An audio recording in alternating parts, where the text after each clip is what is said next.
very few people even knew about this project. It's too artistic to be commercial. We don't know how to categorize it. It's not rock, it's not folk, it's not jazz, it's not anything. Time went by, we didn't sell it.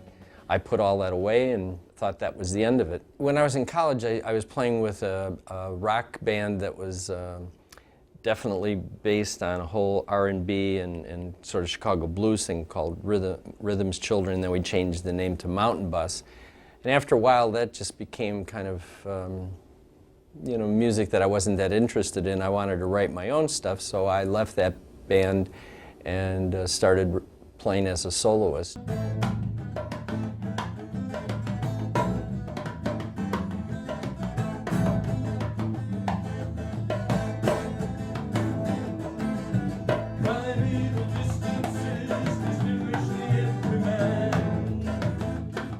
So anyway, we finished the album after like 6 months. Everybody said they were impressed by the production, by the material, but they just didn't know how to sell it. They didn't know how to market it. Have you ever seen the Midnight Carnival? I first heard of Wondrous Legends many years ago, 1972, I believe. I was working as an apprentice at a small recording studio on the West Side. What appealed to me about Wondrous Legends is that it suited my style of bass playing to a T.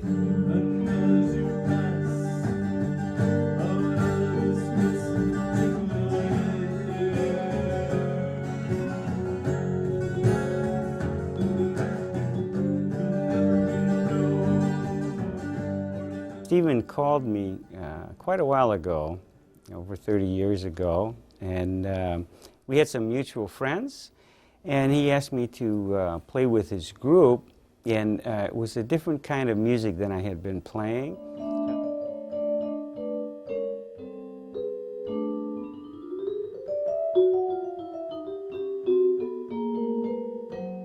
I think it gives me an opportunity to be creative in a little different way than I'm used to being creative.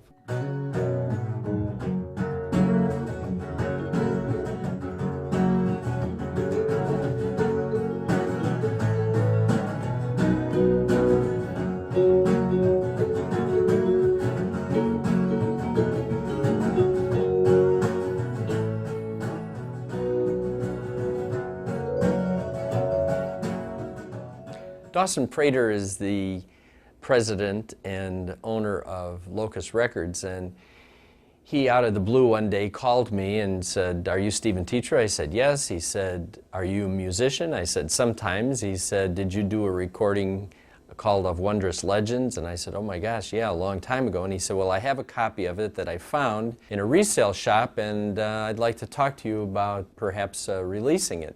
The record's getting very interesting reviews, and so as a result of that, he said, "Well, you know what, maybe you should put together a live presentation of this material again so that we can promote it." And I said, "I hope you still enjoy it.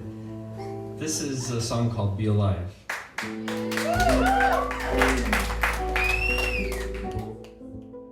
It was almost an I told you so moment, because I knew how good this was.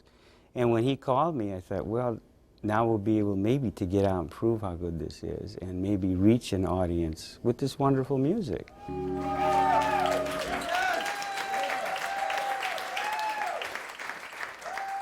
And in some ways we don't need this, but if we do get success here, if we are able to play more shows and if we're able to make more recordings, it's just incredible fun.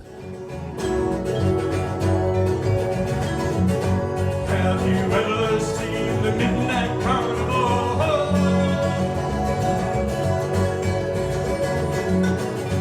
Have you ever been in this carnival?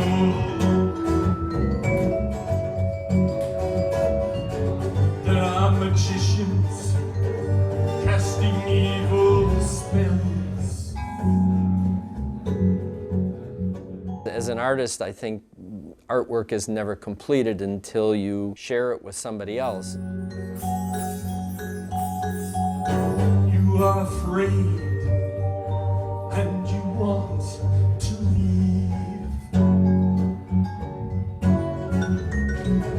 but you know there's something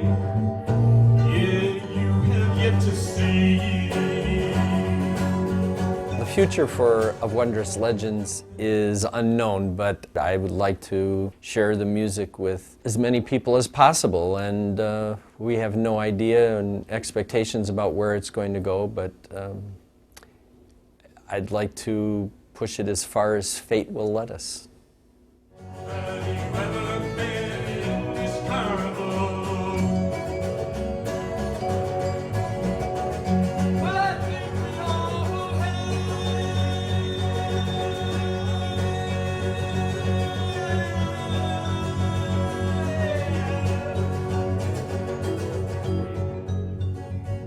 Yes, who were you?